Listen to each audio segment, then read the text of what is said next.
Bismillahirrahmanirrahim.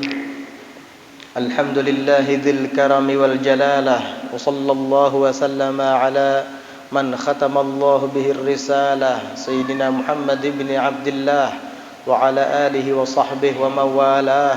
Allahumma salli wa sallim ala Sayyidina Muhammad nurika as-sari wa madadika al-jari wajma'na bihi fi kulli atwarina وعلى آله وصحبه يا نور أما بعد نوينا التعلم والتعليم والتذكر والتذكير والنفع والانتفاع والإفادة والاستفادة والحث على التمسك بكتاب الله وسنة رسوله والدعاء إلى الهدى والدلالة على الخير ابتغاء وجه الله ومرضاته وقربه وثوابه سبحانه وتعالى.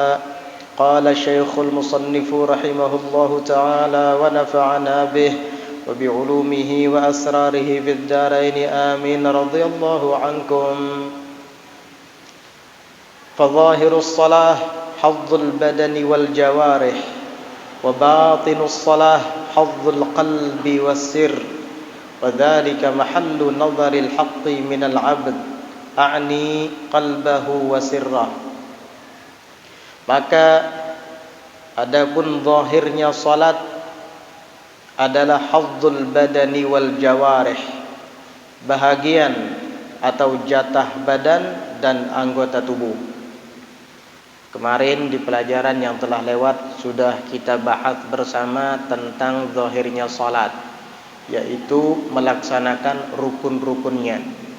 Mulai dari berniat ketika takbiratul ihram sampai kemudian membaca suratul Fatihah, ruku, i'tidal, sujud hingga salam. Itu namanya zahirus shalah. Rukun-rukun yang zahir yang harus dilakukan. Itu jatahnya badan, jatahnya anggota tubuh kita. Wa batinus shalah, dan sedangkan batinnya salat yang merupakan hakikat daripada salat itu adalah hadzul qalbi wassirri, adalah bahagian atau jatahnya hati dan sirnya kita. Kemarin juga sudah dibahas hakikat batin salat adalah khusyuk, yaitu tenangnya hati, hudurul qalbi, hadirnya hati, yang diingat hanya Allah Subhanahu wa taala semata, serta kamalul ikhlas, menyempurnakan keikhlasan di dalam hati bahwa inna salati wa nusuki wa mahyaya wa mamati lillahi rabbil alamin. Sesungguhnya salatku ini, ibadahku, hidup dan matiku lillah, untuk Allah, karena Allah, Rabbil Alamin, Tuhan alam semesta. Bukan karena ingin mendapat sanjungan atau pujian, bukan karena ingin mendapatkan penghargaan dari makhluk, hanya semata karena Allah Subhanahu wa taala. Itulah yang disebut dengan kamalul ikhlas, sempurnanya keikhlasan. Wa tadabbur, dan merenungi ayat-ayat yang dibaca, wattafahhumu lima'anil qiraah, dan mencoba untuk berusaha memahami makna-makna ayat yang dibaca, wattasbih, dan bertasbih di saat sedang ruku, subhan rabbiyal azim wa bihamdih, di saat sedang sujud, subhan rabbiyal a'la wa bihamdih, diresapi, dipahami dan ditadabburi maknanya.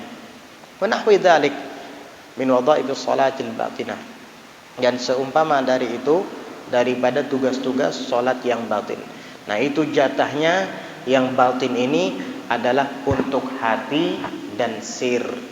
Apabila dua-duanya kita laksanakan dengan benar, jatah zahir yaitu melaksanakan rukun hingga sampai selesai, dan jatah batin yaitu khusyuk, hudur dan tadabbur tadi dilaksanakan, inilah salat yang akan mencegahmu dari perbuatan keji dan mungkar. Innas salata tanha 'anil fahsya'i wal munkar. Sesungguhnya salat itu dapat mencegah dari perbuatan keji dan mungkar. Tetapi jika kita masih belum bisa melaksanakan salat secara lengkap, secara sempurna, zahirnya dan batinnya, maka pengaruh salat itu tidak terlalu kelihatan. Oleh karenanya selalulah berusaha di samping menyempurnakan zahir salat, yaitu jatah badan kita, anggota tubuh kita, dan menyempurnakan batin salat, isinya salat, yaitu jatah untuk hati dan sirnya kita, agar salatnya sempurna dan berpengaruh pada kita, pada kehidupan kita.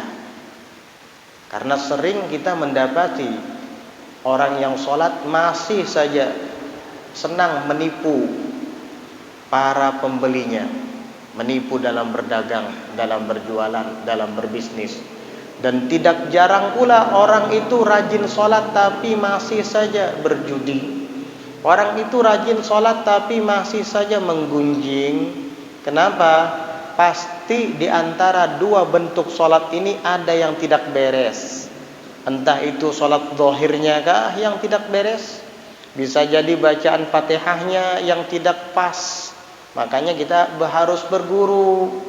Kita datangi guru kita dan kita baca suratul Fatihah di hadapan beliau, minta ditegur, minta dikoreksi. Apa kira-kira yang masih belum pas?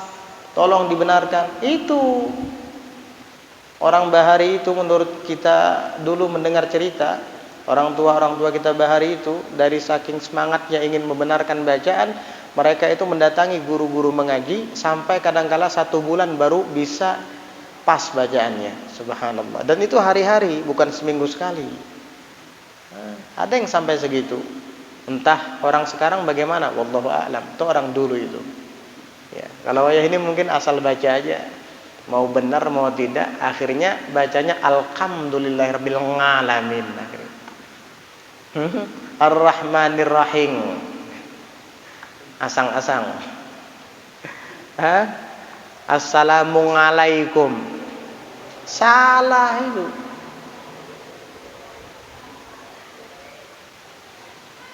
Bahasa Arab ini salah kalimat, salah huruf, salah arti, salah makna. Kalau kita membacanya alhamdulillah, artinya segala puji bagi Allah. Isinya kita memuji Allah itu. Tapi kalau kita membacanya alhamdulillah, alhamdulillah berarti pakai kaf bukan hak lagi. Artinya apa? Alhamdu segala kejengkelan, kekesalan, bahasa Banyarnya sangkal, lillah untuk Allah. Loh, harusnya memuji, harusnya menyanjung nama Allah, kamu justru sebaliknya, gara-gara bacaan salah malah menghina Allah jadinya. Itu kan jengkel, artinya kamad. Kamad itu kamadaya kemudu itu artinya jengkel, kesal, kekesalan bagi Allah. Loh, ini gara-gara salah bacaan, tujuannya ingin memuji malah mencela. Tujuannya ingin dapat pahala, jangan-jangan dapat dosa ini. Bisa-bisa dapat dosa. Itulah pentingnya kita belajar. Atau barangkali bacaannya fasih. Ya, hampir miriplah dengan Imam Masjidil Haram. Luar biasa. Memang dia belajar tajwid, belajar ilmu qiraat. Tata pelaksanaan sholatnya pun bagus, rapi. Tapi hatinya kemana-mana. Berarti kejanggalan yang harus diperbaiki oleh orang ini adalah sholat batinnya. Sholat batinnya yang harus diperbaiki.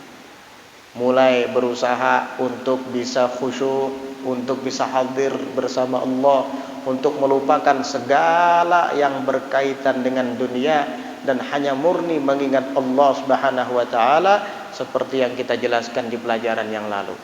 Maka jika keduanya ini lengkap dan sempurna, salatnya akan memberikan perubahan pada hidup kita, akan memberikan pengaruh dalam kehidupan kita, mencegah dari perbuatan keji dan mungkar. Yang tadinya berakhlak buruk berganti menjadi berakhlak baik. Kenapa? Karena salatnya tanha 'anil fahsya'i wal munkar. Wa dzalika mahallu nadharil haqqi minal 'abd. Dan yang demikian itu adalah tempat memandangnya al-haq, Allah yang maha benar, minal 'abdi dari hamba. Apa itu tempat yang dimaksud? A'ni qalbahu wa sirrahu. Yang saya maksud, kata Al-Habib Abdullah bin Alawi Al-Haddad, adalah hatinya dan sirnya. Hati dan sir manusia itu adalah tempat memandangnya Allah kepada hamba. Di dalam hadis Rasulullah sallallahu alaihi wasallam bersabda, Innallaha la yanzuru ila ajsamikum wala ila suwarikum walakin yanzuru ila qulubikum. Dalam riwayat lain wa niyatikum. Dalam riwayat lain lagi wa a'malikum. Begitu. Sesungguhnya Allah Ta'ala itu tidak memandang kepada suwarikum, rupa-rupa kamu. Allah tidak akan bedakan rupa-rupa kamu, bentuk-bentuk tubuhmu. Allah tidak memandang si fulan tampan, saya terima sholatnya. Si fulan tidak tampan, tidak ganteng, saya tolak sholatnya. Enggak. Allah tidak memandang itu. Wala ila ajsamikum. Dan juga tidak memandang kepada tubuh-tubuh kalian, postur dan bentuk tubuh kalian. Wah, si fulan badannya kekar tinggi, saya terima sholatnya. Fulan kurus, enggak saya terima. Enggak begitu. Fulan ini badannya tinggi, saya terima. Fulan ini pendek, kerdil, saya enggak terima. Bukan itu yang dipandang sama Allah. Itu mahalun nadharil makhluk, tempat memandangnya makhluk itu. Walakin yanzuru ila qulubikum, tetapi Allah itu memandang kepada hati-hati kalian. Ini jatahnya adalah salat batin ini, hati. Kalau salat zahir itu penting, maka salat batin itu jauh lebih penting, karena itulah tempat memandangnya Allah Subhanahu wa taala dari hamba. Dua-duanya penting. Dan yang ini nomor 2, salat yang ada di dalam batin hatinya lebih penting lagi. Ya, sama-sama penting. Jangan mentang-mentang lebih penting lalu yang zahir ditinggalkan, ya salah. Dua-duanya tetap dikerjakan. Paham? Apa yang dimaksud hatinya dan rahasianya? Hati itu ada namanya qalbun, ada namanya sirrun, ada namanya latifah. Hati itu qalbun, itu wadahnya, wadah yang paling awal, kulit yang paling awal. Di dalam hati itu ada namanya sir, rahasia. Di dalam sir itu ada yang namanya latifah, kelembutan, halus. Jadi hati itu ibarat kelapa, ada sabut, ada tempurung, baru ada dagingnya, isinya. Nah, Allah Subhanahu wa taala pertama-tama memandang kepada hati tadi, atau yang diungkapkan juga dengan kalimat fuad. Setelah itu baru sir yang ada di dalamnya dan latifah yang ada di dalamnya. Sehingga jangan sampai ketika sholat di dalam hati kita ada sesuatu selain daripada Allah Subhanahu wa taala. Kalau manusia bisa cemburu, istri bisa cemburu sama kita, sebaliknya kita bisa cemburu sama istri, maka Allah juga bisa cemburu pada hambanya. Jika ternyata ketika kita melaksanakan sholat lalu Allah memandangi qalbi kita, sir kita, ternyata di sana didapatinya makhluk selainnya, selain zatnya, bisa cemburu Allah Subhanahu wa taala. Hati-hati.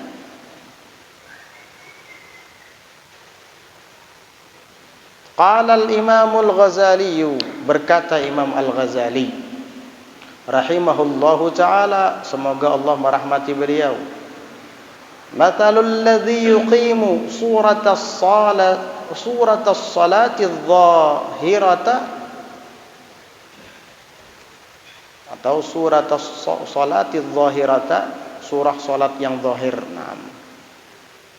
an haqiqatihal batinah kamathalil ladzi yuhdi limalikin 'azimin wasifatan mayyitatan la ruha fiha.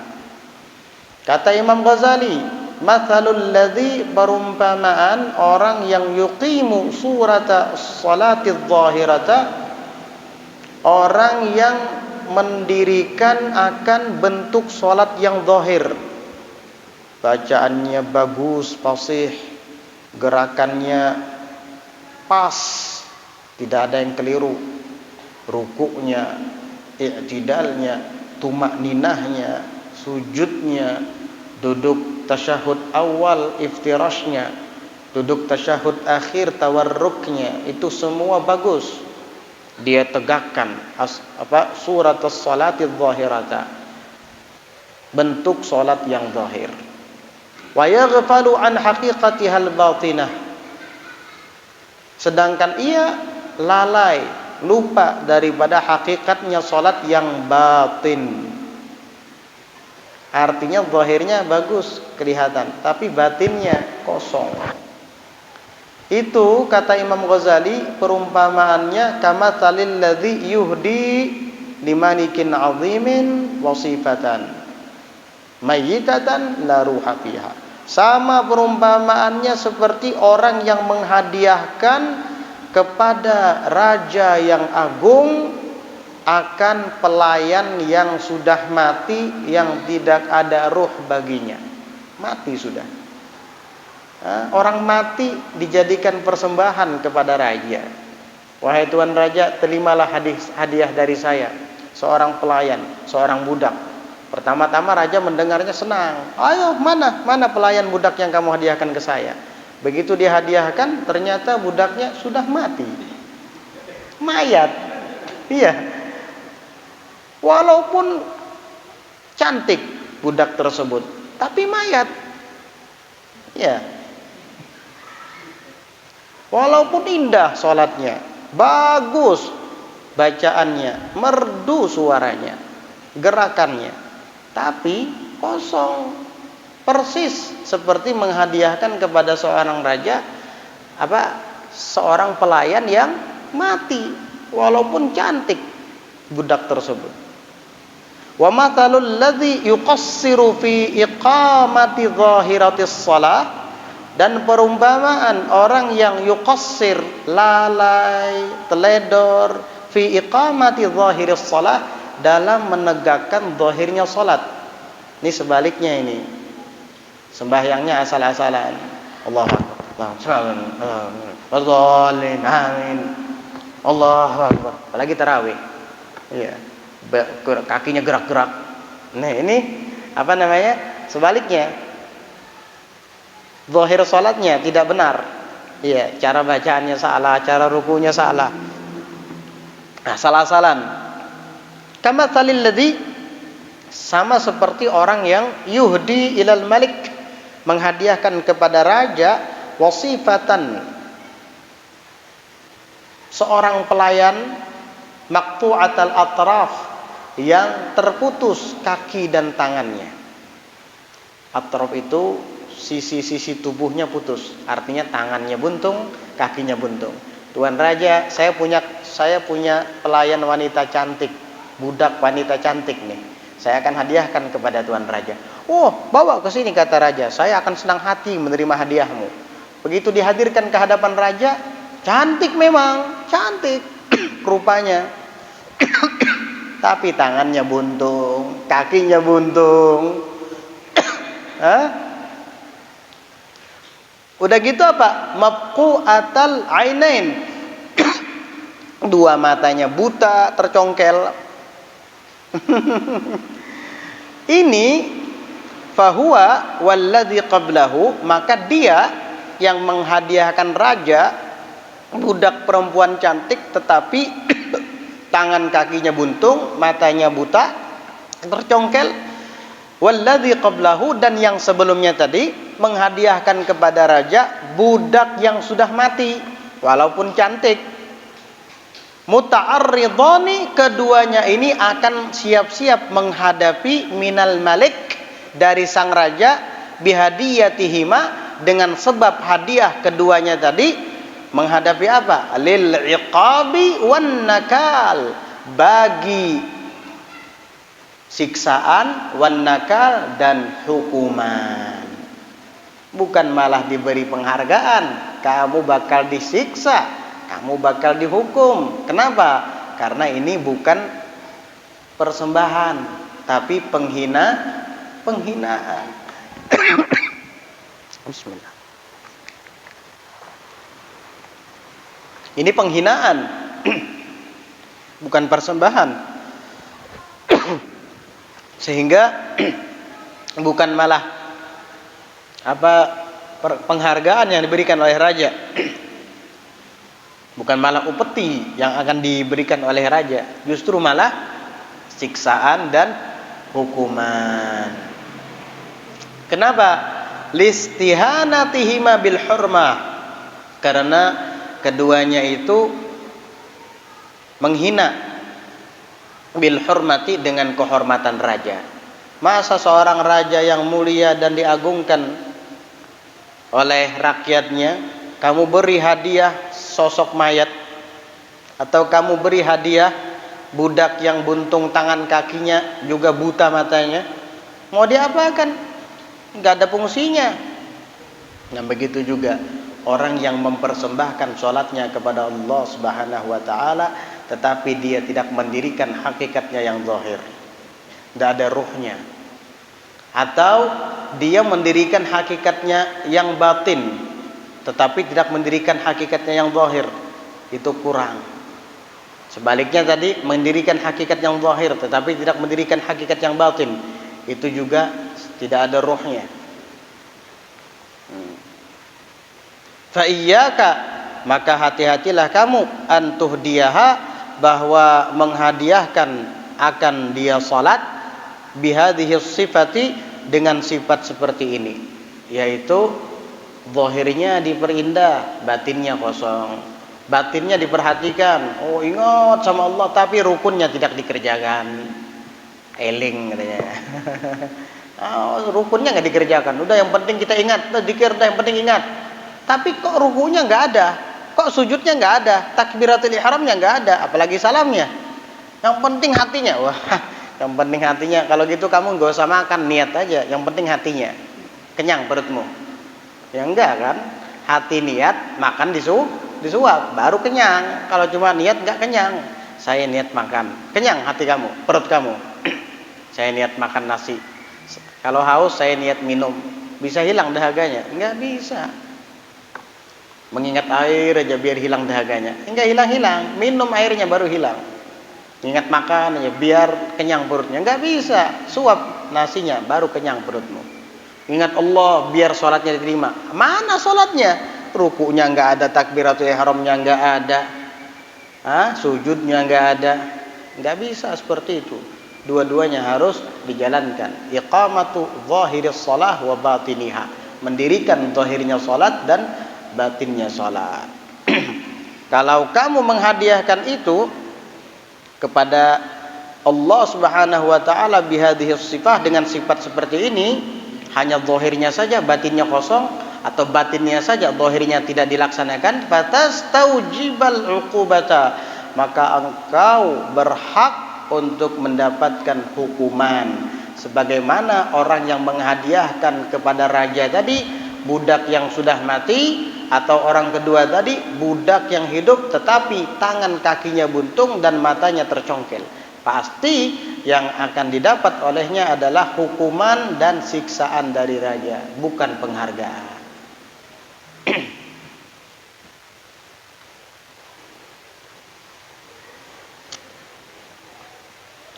Wa minal muhafazati 'ala as-salati wal iqamati laha kamalut taharati wal ihtiyati fiha fil badani wath thawbi wal makan.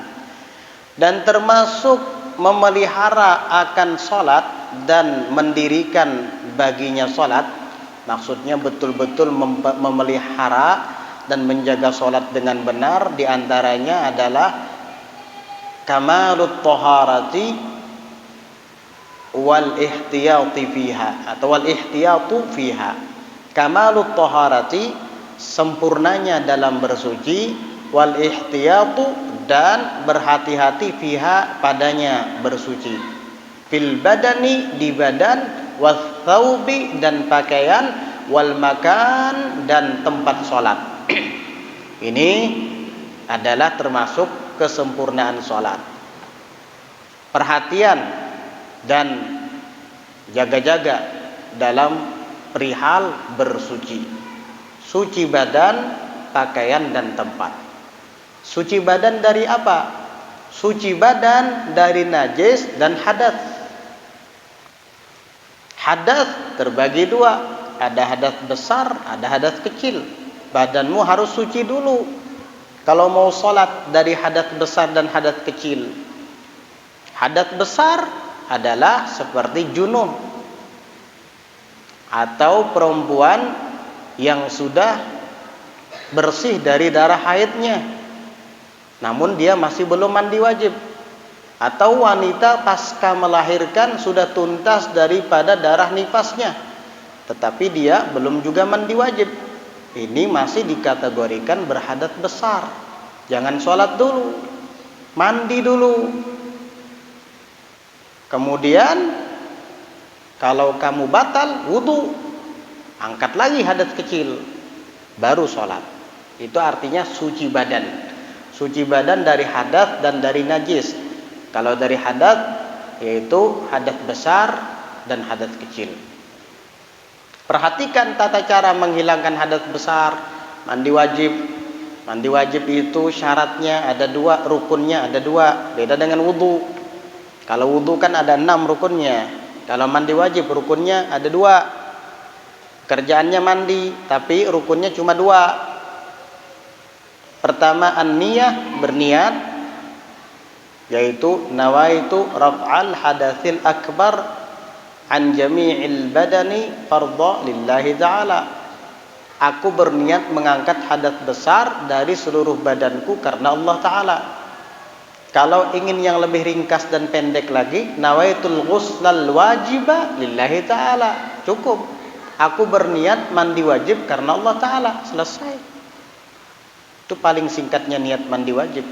Tidak cukup kalau nawaitul ghusla saja. Aku berniat mandi. Selesai. Nggak bisa. Mandi banyak. Mandi apa? Mandi menghilangkan kotoran dari badan. Mandi juga namanya. Yang biasa kita lakukan pagi dan sore. Mandi hari raya, mandi hari Jumat, mandi juga namanya, itu mandi sunnah. Jadi harus ada qaid, harus muqayyad. Apa? Paling sedikit nawaitul ghuslal wajibah, harus ada wajibnya. Aku berniat mandi wajib karena Allah Ta'ala. Di mana meletakkan niat? Karena di dalam mandi wajib itu tidak ada rukun tertib, maka dimanapun kamu menyiramkan air lalu berniat sah, asal di sekitar badanmu, di bahagian dari tubuhmu. Ya, mau di tangan kita niat mengangkat hadasnya, mau di kaki, sah. Yang penting menyiramkan air ke badan. Mau dimanapun kamu memulainya dan berniat, itu sudah sah. Karena tidak ada tertib, beda dengan wudu. Kalau wudu wajib berniat ketika membasuh muka. Nggak boleh pas niatnya membasuh kaki misalnya baru niat. Nggak boleh. Karena dalam wudu wajib tertib. Kalau mandi tidak. Jadi jangan was-was lagi. Ini nawaitul ghusl. Berapa kali merasa nggak cukup. Iya, was-was terus. Iya. Jangan. Cukup. Ketika kamu misalkan mandinya pakai gayung lalu berniat, air sudah mengalir sampai ke leher, baru nawaitul ghuslal wajib lillahi ta'ala, maka sah. Cuman yang terangkat dari leher sampai bahagian bawah leher saja, karena niatnya mulai dari air mengalir di leher. Nah, nanti ulangi lagi basuh kepalanya. Nggak usah niat lagi, cukup niat yang itu sudah. Biar nggak was-was ya. Ini kadang was-was, dibikin kayak wudhu. Nawaitul ghusl. Kenapa belum tadi? Nawaitul ghusl. Wah. Akhirnya sampat kesiangan. Kada sembahyang subuh ini gara-gara was-was. Iya, nggak perlu. Mau di tangan boleh. Nawaitu raf'al hadatsil akbar. Sudah sah. Nggak apa-apa. Paham? Nah, itu niat yang pertama. Apalagi di sungai, tinggal nyemplung ke dalam air, udah masuk air lalu niat nawaitu raf'al. Dalam niat itu kan dalam hati, melafadzkannya sunnah saja. Nawaitu raf'al itu lafadz namanya di lisan. Berniat yang sebenarnya tempatnya di hati. Walaupun kita tidak mengucapkan nawaitu raf'al hadatsil akbari an jami'il badan fardhalillahi ta'ala, tetapi hati kita berniat, sah. Hanya saja kata para ulama tidak mendapat pahala sunnah karena melafadzkan niat hukumnya sunnah. Tapi kalau di dalam kamar mandi yang bercampur WC jangan, karena makruh hukumnya berzikir kepada Allah. Sebab di akhir daripada lafadz niat ada kalimat lillahi ta'ala, nama Allah, kan zikir itu. Tidak patut, tidak pantas nama Allah disebut dalam WC. Haram lah, haram sih tidak, makruh. Haram ya enggak, tapi makruh karena tempatnya tidak mendukung. Bercampur najis, ada WC-nya kan. Paham? Kemudian yang kedua, syarat mandi wajib mengangkat hadas besar, ta'mimul badani bilma, meratakan badan dengan air. Jadi air harus mengalir ke permukaan badan. Apa saja yang harus basah? Sya'ran wa basyaran, yaitu kulit dan bulu-bulu badan semuanya, mulai rambut, jenggot, bulu ketiak misalnya kan, sampai semua tubuh bulu yang ada di badan kita ikut basah. Sebagaimana wajib juga membasahi seluruh kulit yang ada di tubuh kita, termasuk lekukan-lekukan badan. Bahasa Arabnya namanya itu ma'atif. Ma'atif itu lekukan-lekukan badan, ya kan? Atau di daerah sendi-sendi pepikangan itu kan biasanya kalau tidak digosok air khawatir tidak sampai ke sana. Sendi-sendi badan itu banyak lekukannya, banyak lipatan-lipatannya. Perut itu juga banyak lipatannya, apalagi orangnya gemuk. Mandinya duduk lagi, wah banyak lipatannya itu. Iya, harus digosok-gosok biar air betul-betul meresap dan sampai ke seluruh tubuh kita, merata. Sya'ran, rambut dan bulu badan, wa basyaran dan kulit-kulitnya. Tidak boleh ada satu lum'ah saja, satu bahagian saja di tubuh kita yang tidak terkena air, wajib kita basahi. Berarti bib pas sudah tuntung bahanduk sakalinya bib ada lem di sini, ulun hilang akan mandi wajib lah bahasa. Gak usah, itunya aja yang dibasuh, yang di bawah lem. Jangan pacul baju mandi bahasa pulang. Karena yang tidak terkena lem sudah kena air, hadasnya terangkat. Yang tidak terangkat, yang terkena lem tadi aja, ya udah hilang, ambil tenner misalnya atau ambil minyak kelapa atau minyak goreng, hilangkan udah. Habis itu cuci tangannya, ingat mengangkat hadas besar yang ada di bawah lem tadi, karena air tidak meresap ke sana. Harus ingat sya'aran wa basyaran, bulu badan, rambut dan semuanya, wa basyaran dan kulit. Makanya hati-hati, jangan semir-semir rambut. Jangan semir-semir rambut. Kalau kamu menyemir rambut dengan bahan yang seperti lem, sehingga rambutmu tertutup oleh semir, maka air tidak meresap ke permukaan rambut, berarti hadas masih ada di sana. Lalu kamu sholat, tidak sah sholatnya kamu. Kamu berangkat haji, tawaf, nggak sah tawafnya, karena syarat sahnya tawaf adalah sama seperti sholat. Di antaranya taharatul badan wa thawb wal makan, bersihnya badan dari hadas besar dan kecil dan dari najis. Begitu pula pakaian dan tempat tawafnya. Hati-hati, mau berangkat haji masih pakai semir. Selama di sana mungkin kamu mengalami junub nanti. Sehingga hadas besarmu masih ada di rambut-rambutmu. Tawaf di dalam mazhab Syafi'i, tawaf diwajibkan suci sebagaimana diwajibkan di dalam sholat. Tidak sah kalau dalam mazhab Syafi'i itu. Kalau tawafnya nggak sah, berarti rukun hajinya ada yang masih belum sempurna. Pulang ke Indonesia pengen dipanggil haji, kamu aja masih belum sempurna. Hati-hati, banyak yang teledor dalam masalah ini. Kenapa mau haji masih nyemir rambut? Ada apa? Malu nanti uban saya kelihatan. Apanya malu? Mun sudah tua ya tua sudah. Hatta disemir tetap aja kamu dipanggil cucumu kai. Iya, kai. Apa? Memang kai kamu. Itulah manusia paling anti sama tua. Kenapa? Emang sasar ke sana beandum apa? Enggak ada kayak gitu, pasti betuha. Iya, pasti betuha manusia, begitu. Itu harus diperhatikan.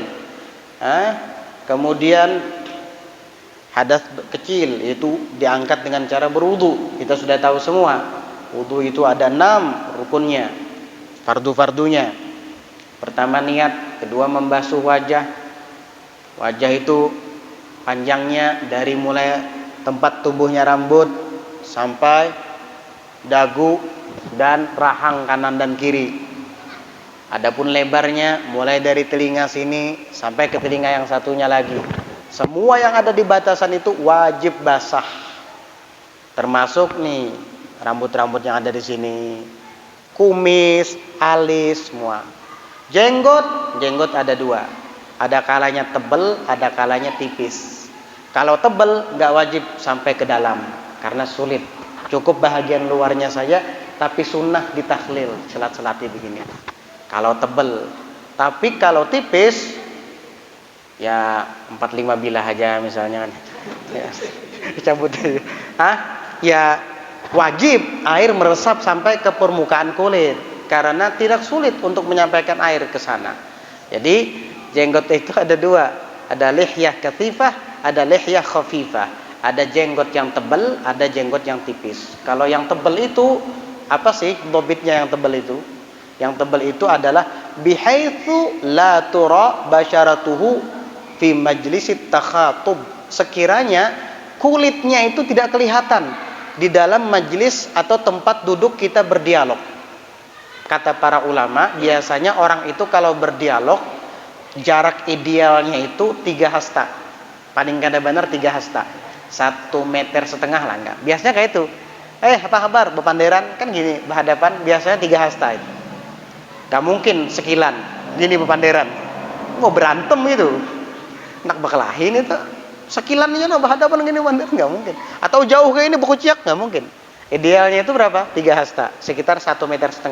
Nah, apabila jarak 1,5 meter itu kulit jenggot tidak terlihat, ditutupi oleh bulu-bulu jenggot, itu masuk dalam kategori tebal. Nah, itu tidak wajib menyampaikan air sampai ke dalam tempat tumbuhnya jenggot, ke kulit tempat tumbuhnya jenggot. Enggak, cukup bahagian yang dohirnya saja. Tapi sunnah di selat-selat sampai ke sana. Tapi kalau tipis masih kelihatan kulit-kulitnya, nah itu wajib dibasahi karena tidak sulit untuk meresapkan air ke dalamnya. Itu khusus jenggot ya. Kalau kumis enggak, setebal apapun kumis tetap wajib air meresap sampai ke dalamnya, alis dan segalanya. Paham itu? Batasan wajah. Kemudian tangan ilal marafiq sampai siku, dan ingat wajib dilebihkan sedikit. Tidak cukup kalau hanya sampai siku saja, lebihkan sedikit. Karena ada kaidah ma la yatimmul wajibu illa bihi fahuwa wajib. Bahagian yang tidak akan sempurna kewajiban kecuali dengan adanya sesuatu itu, maka sesuatu itu bahagian dari wajib. Siku tidak akan sempurna kalau tidak ada yang menyanggahnya. Otot di sini, otot lengan. Maka otot lengan ini walau sedikit wajib juga disentuh oleh air walau sedikit. Sama dengan wajah tadi. Wajah kan dari tempat tumbuhnya rambut sampai ujung dagu sampai rahang kanan dan kiri panjangnya. Lebarnya dari telinga kanan ke telinga kiri. Tetapi melebihkannya walau sedikit itu hukumnya wajib juga. Kalau pas-pasan kada boleh juga. Tangan juga begitu. Kemudian massu syai'in minar ra's, mengusap, bukan membasuh, mengusap sebahagian daripada kepala. Ini dari saking was-wasnya, gayung dikubiakan ke kepala wudu, atau keran diginikan. Nah, kenapa? Orang wajibnya mashu syai'in minar ra's, bukan ghuslu. Mashu itu mengusap. Bah, ulun ajin bipae, ulun basuh tuh pang biar puas. Itu mandi namanya itu. Tapi kayak apa, sah aja lah. Ya sah-sah saja sih, cuman baju kamu basah. Iya, kopiah kamu basah kuyup nanti kalau dipakai. Nah, diusap saja sah dengan air, apalagi dibasuh. Lebih dari diusap kan itu. Cuma kamu berlebihan namanya, nggak boleh juga berlebihan. Kalau airnya air musabbal, air yang wakaf, bisa dosa kamu, haram kalau berlebihan. Karena haram israf, berlebihan, lebih daripada hajat, lebih daripada cukup jika menggunakan air yang diwakafkan. Hanya hati-hati, was-was. Nah, itu arti mengusap sesuatu dari kepala, baik itu kena kulitnya atau rambutnya saja, asal rambut itu tidak keluar dari batasan kepala ketika ditarik dari arah turunnya. Rambut depan ditarik, arah turunnya berarti ke arah depan. Rambut belakang, arah turunnya berarti ke arah belakang. Ketika ditarik tidak keluar dari batasan kepala. Kalau rambut itu ditarik keluar sampai ke wajah, lalu diusap yang ke wajah ini, tidak sah, karena sudah keluar dari batasan kepala. Ya, jadi rambut cukup walau sahalai, asal ketika ditarik dari arah turunnya rambut tidak keluar dari batasan kepala, itu sudah sah. Cuman sunnahnya itu ditakmim, diseluruhkan dengan cara tangan kita, telapak yang kiri kanan dan telapak yang kiri dibasahi lalu diusap begini. Kalau rambutnya agak sedikit panjang dan tidak terlalu pendek, sunnah dikembalikan lagi begini. Kalau panjang banget nggak sunnah, karena dia akan balik lagi. Atau pendek banget juga nggak sunnah, karena dia akan balik lagi.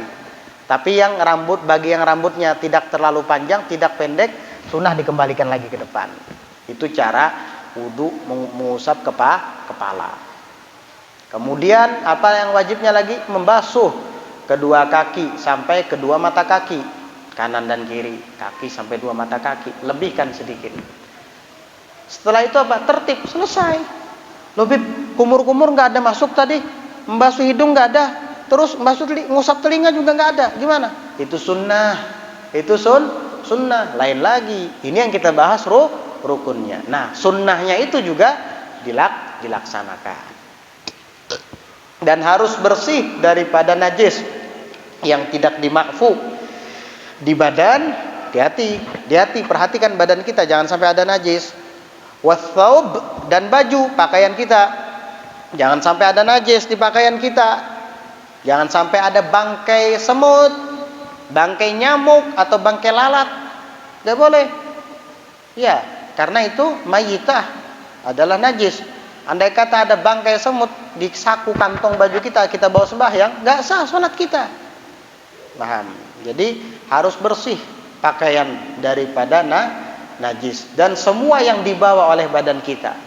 Jangan kira pakaian yang dimaksud hanya baju, sarung saja. Sama selendang kan kita bawa dalam sholat. Ini memang tidak dipakai, tapi dibawa dalam sholat. Jika ada najisnya, sama najis pakaian juga namanya itu, sehingga tidak sah sholat kita. Hati-hati. HP itu hati-hati. Kalau HP mau bernajis, jangan dibawa sholat. Uma bipe HP ulun ini rancak banget atau bubur di kloset WC. Kada anu aja, kada rusak-rusak. Terus kamu bawa sholat, nggak sah. Di kloset WC. Pas ulun buang hajat gugur plung. Terus kamu cuci, kada bang mau dibasuh rusak bipe. Terus bawa sholat, nggak sah. Hati-hati. Tapi kan itu bukan baju, katanya pakaian saja. Tapi kan kamu bawa dalam sholat, sama. Hati-hati, kamu bawa dalam sholat itu. Hati-hati, punya HP najis jangan dibawa sholat. Udah taruh di samping aja, sholat di situ. Wal makan, dan tempatmu juga harus bersih dari najis. Apa sih yang dimaksud dengan tempat sholat? Tempat sholat yang dimaksud adalah yang akan mengenai tubuh kita di saat menjalankan rukun-rukun sholat. Oh, berarti Bib, kalau seandainya kita bisa melepaskan najis itu di dalam sholat dan tidak mengenai tubuh kita sampai salam, walaupun najisnya ada di sajadah, sah? Sah. Karena yang dimaksud dengan makan tempat sholat di sini bukan sajadahnya, adalah tempat di mana kita berdiri dan menjalankan rukun-rukun sholat harus bersih dari najis yang sekiranya nanti akan mengenai badan kita. Kalau seandainya misalkan ini adalah sajadah, di bahagian depan sajadah ini ada tahi cicak najis, tapi kalau dia sujud tidak kena karena masih di atas lagi.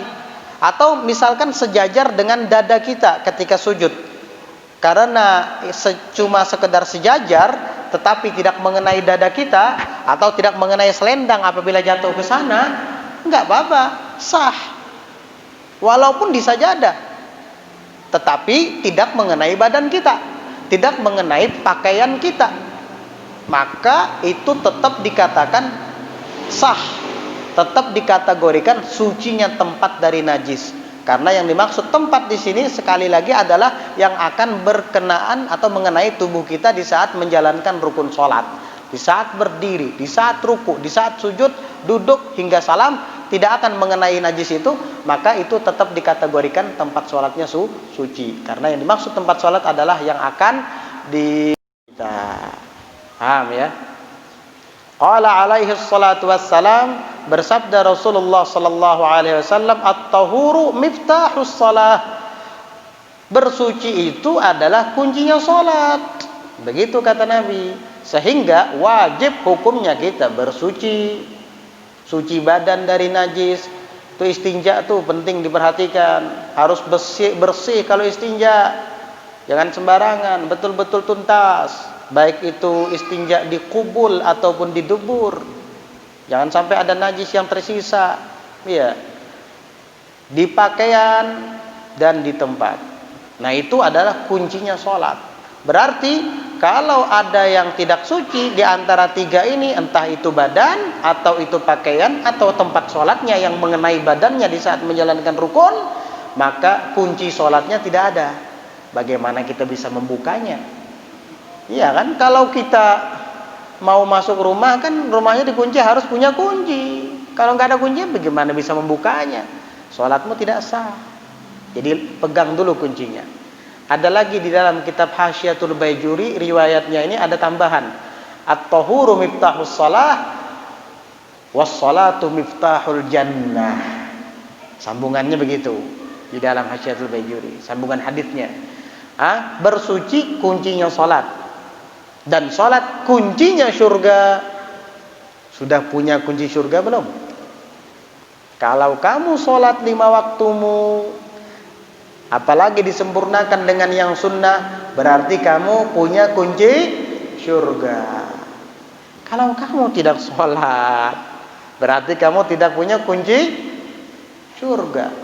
Kalau mau masuk surga dan surganya ditutup, kuncinya tidak ada, bisa nggak masuk?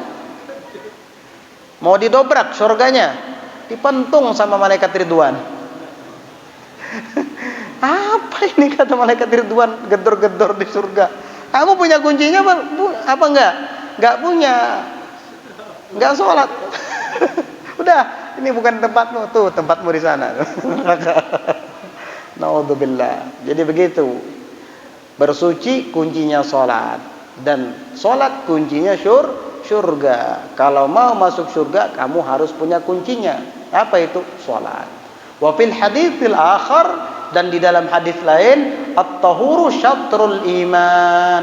Bersuci adalah sebahagian dari iman. Ini mirip dengan yang biasa beredar di kalangan kita, an-nadhafatu minal iman.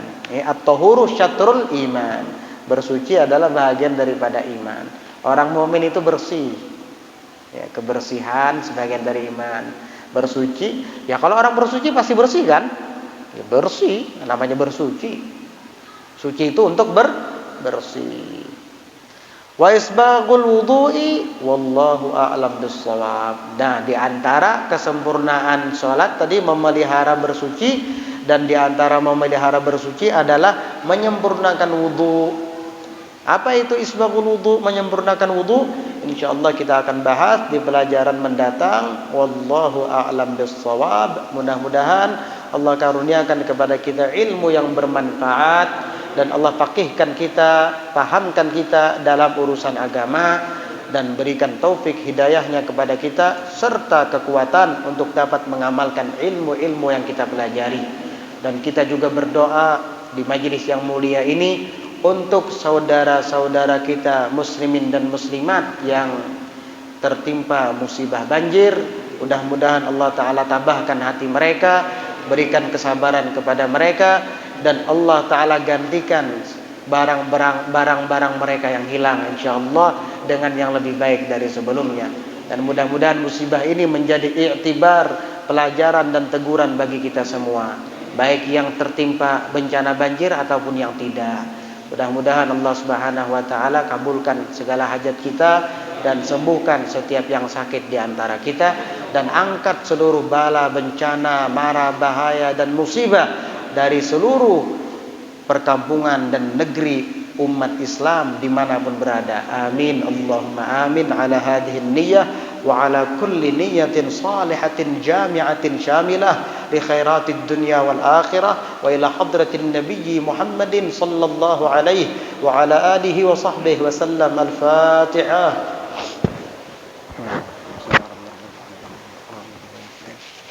إياك نعبد وإياك نستعين اهدنا الصراط المستقيم صراط الذين أنعمت عليهم غير الضالين آمين. بسم الله الرحمن الرحيم. الحمد لله رب العالمين. اللهم صل وسلم على سيدنا محمد وعلى آله وصحبه أجمعين. ربنا انفعنا بما علمتنا، ربنا علمنا الذي ينفعنا، ربنا فقهنا وفقه أهلنا وقرابة لنا في ديننا مع أهل القطر أنثى وذكر. ربنا وفقنا ووفقهم لما ترتضي قولا وفعلا كرما، وارزق الكل حلالا دائما، وأخل أتقيا علماء، نحظى بالخير ونكفى كل شر. ربنا واصلح لنا كل شؤون، وأقر بالرضا منك العيون، واقضي عنا ربنا كل الديون قبل أن تأتينا رسل المنون. واغفر واستر أنت أكرم من ستر، وصلاة الله تغشى المصطفى من إلى الحق دعانا والوفاء، بكتاب فيه للناس شفاء، وعلى الآل الكرام الشرفاء، وعلى الصحب المصابيح الغرار. اللهم اهدنا بهداك، واجعلنا ممن يسارع في رضاك، ولا تولنا وليا سواك، ولا تجعلنا ممن خالف أمرك وعصاك. وصلى الله على سيدنا محمد النبي الأمي وعلى آله وصحبه وسلم. سبحان ربك رب العزة عما يصفون، وسلام على المرسلين، والحمد لله رب العالمين.